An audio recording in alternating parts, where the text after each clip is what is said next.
Our new home, our big project. Lena and Tom just bought their first house in a quiet town. It was old, but had a big garden and lots of light. They were excited and started planning the renovation. First, they wanted to change the kitchen. They chose modern white cabinets and a blue backsplash. The delivery arrived late, and one cabinet was broken. A plumber came to fix the sink, but he made a mistake and flooded the floor. Water went into the living room, and the wooden floor got wet. Now they had to replace part of the floor, which cost more money. Tom wanted dark wood, but Lena liked light wood. They argued for 2 days before agreeing on a middle color. Next, they picked new lights for the ceiling.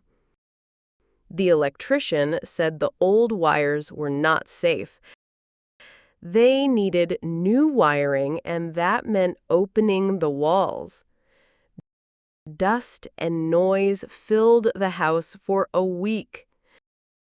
Their cat, Milo, hid under the bed and didn't come out.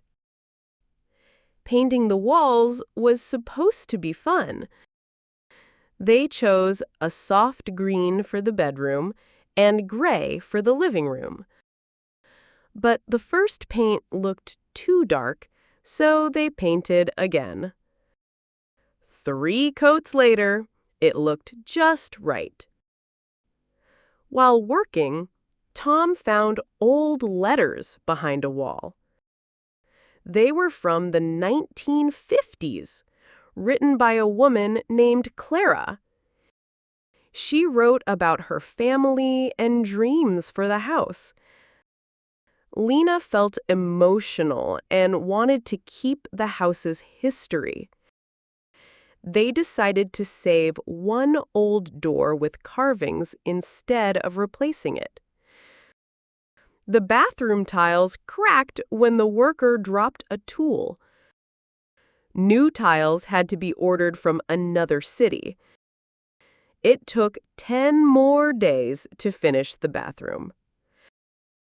Friends came to help build shelves, but one shelf was not level. They laughed and fixed it together. Finally, after 2 months, the house was ready.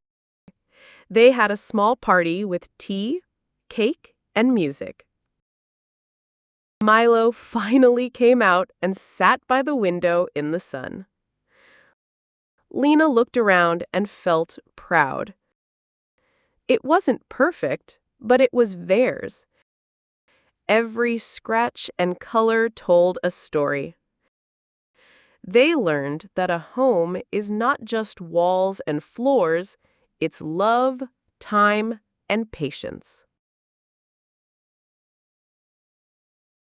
Winter adventure in Canada. Emma lived in Greece and had never seen real snow. She always dreamed of visiting a cold, snowy country. When she saved enough money, she booked a trip to Canada. She chose the city of Quebec in winter. The plane landed at night, and everything outside was white. She stepped out and felt a cold wind hit her face. It was minus 15 degrees Celsius. She wore 2 sweaters, a coat, gloves, and a hat. At the airport, she met a kind driver named Mark, who spoke French and English. He told her about winter safety. Don't stay outside too long. Your fingers and nose can freeze. The next morning, Emma walked into Old Quebec, a historic part of the city. Stone buildings, narrow streets, and snow-covered roofs looked like a fairy tale. She visited the famous Chateau Frontenac, a big castle-like hotel. She took many photos and bought a hot chocolate from a small cafe. On the second day, she joined a snowshoeing tour in the forest. The guide showed how to walk on deep snow without sinking. It was hard at first, but soon she laughed and enjoyed the quiet beauty. Later, she tried ice skating on a frozen river. She fell twice, but got back up each time. A little boy helped her stand and smiled. That evening, she stayed in a log cabin near Montmorency Falls. The cabin had a fireplace, and snow fell softly outside. She wrote a letter to her family and told them how magical Canada felt. On day 4, a big snowstorm started. The roads were closed, and her bus to Montreal was canceled. She had to stay another night in the cabin. At first, she felt worried and bored. Then she talked to the cabin owner, an older man named Jacques. He told stories about growing up in Quebec and surviving blizzards. He taught her how to make maple syrup cookies. They played board games and listened to Canadian folk music. By morning, the storm had passed and the sun came out. She finally took the bus to Montreal. In Montreal, she visited a lively indoor market with food from all over the world. She tried poutine, fries with cheese and gravy, and loved it. She also saw a winter light festival with colorful ice sculptures. On her last day, she climbed Mount Royal to see the whole city covered in snow. She felt proud. She had faced the cold and made wonderful memories.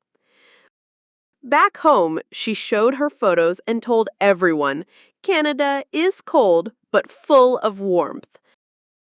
She promised to return in summer to see the green forests and lakes. Lost in the Amazon.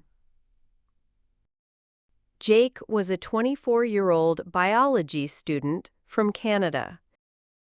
He dreamed of seeing the Amazon rainforest since he was a child.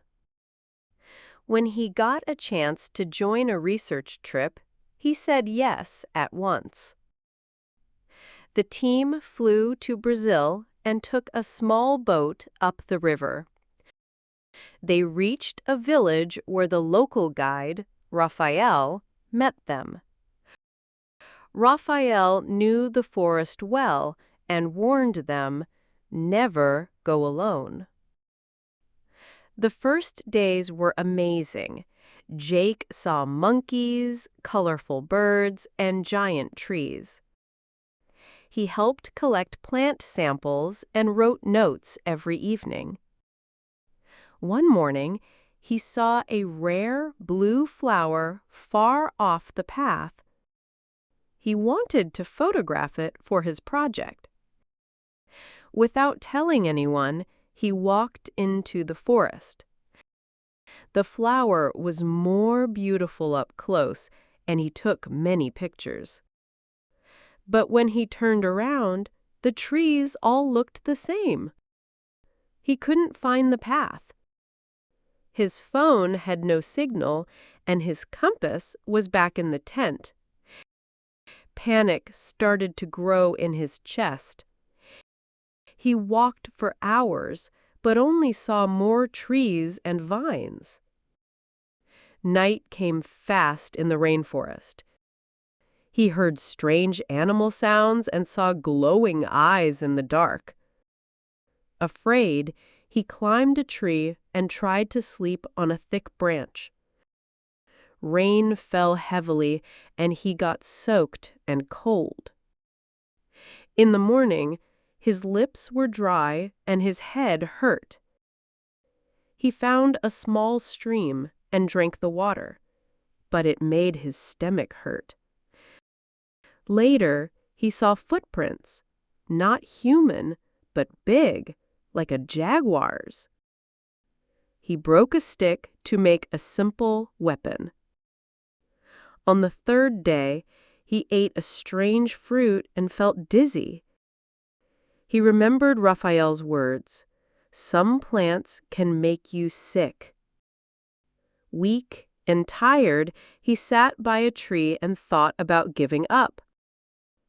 Then he heard a bird call, one Raphael had taught them to recognize. It meant follow the sound, water and people nearby. With the last of his strength, Jake followed the call. He crossed a muddy bank and saw smoke from a fire. It was Raphael and two villagers searching for him. They gave him clean water, medicine, and food. Back at the camp, everyone was relieved and happy. Jake apologized for leaving alone. Raphael said, "The forest is beautiful, but it is also strong and wild." From that day, Jake respected nature more than ever. He finished his research and wrote a report about rainforest survival. Years later, he returned, not as a tourist, but as a guide, helping others. The dig that changed everything. Emma was a university student studying history. She loved old stories and ancient civilizations. In summer, she joined an archaeological trip to the south of Spain. The team was searching for remains of a lost Roman village. They arrived at a dry, sunny hill with shovels and brushes. Every day, they worked from morning to afternoon under the hot sun. Emma's job was to carefully dig in a small square marked with ropes. At first, she only found stones and broken pottery. One afternoon, her brush hit something hard under the dirt. She called Dr. Lopez, the team leader. Together, they removed the soil slowly and carefully. It was a small bronze box with strange carvings. No one had seen anything like it in this area before. The team took photos and wrote notes about the spot. Back at the camp, they opened the box with gloves and tools. Inside was a rolled piece of paper. Not paper, but thin metal. It had writing in Latin, but some words were not in any dictionary. Dr. Lopez said it could be a personal letter or a secret message. Emma spent nights translating the text with her Latin book. She found names of people and a date, 142 AD. But one sentence said, "The gold is not for the emperor. It is hidden where the eagle flies." Everyone became excited. Could there be hidden treasure? Some team members wanted to search for the gold right away. But Dr. Lopez said they must follow rules and protect the site. Two workers ignored the rules and left camp at night. They used a metal detector and dug in a forbidden area. The next morning, they were gone, and part of the site was damaged. Police came and stopped the dig for a week. Emma felt sad and angry. Science was not about treasure. Later, she studied old maps and noticed a rock shaped like an eagle. It was 2 kilometers away near a dry river. She told Dr. Lopez, and they got permission to explore. At the rock, they found a small cave. Inside, no gold, but many old scrolls in a clay case. The scrolls were about farming, medicine, and daily life, not treasure, but priceless. Experts said they were the best preserved Roman civilian records in years. Emma's name was in the news, but she didn't care about fame. She realized the real treasure was knowledge. Now she plans to become a professional archaeologist. She knows the past still has many secrets to share.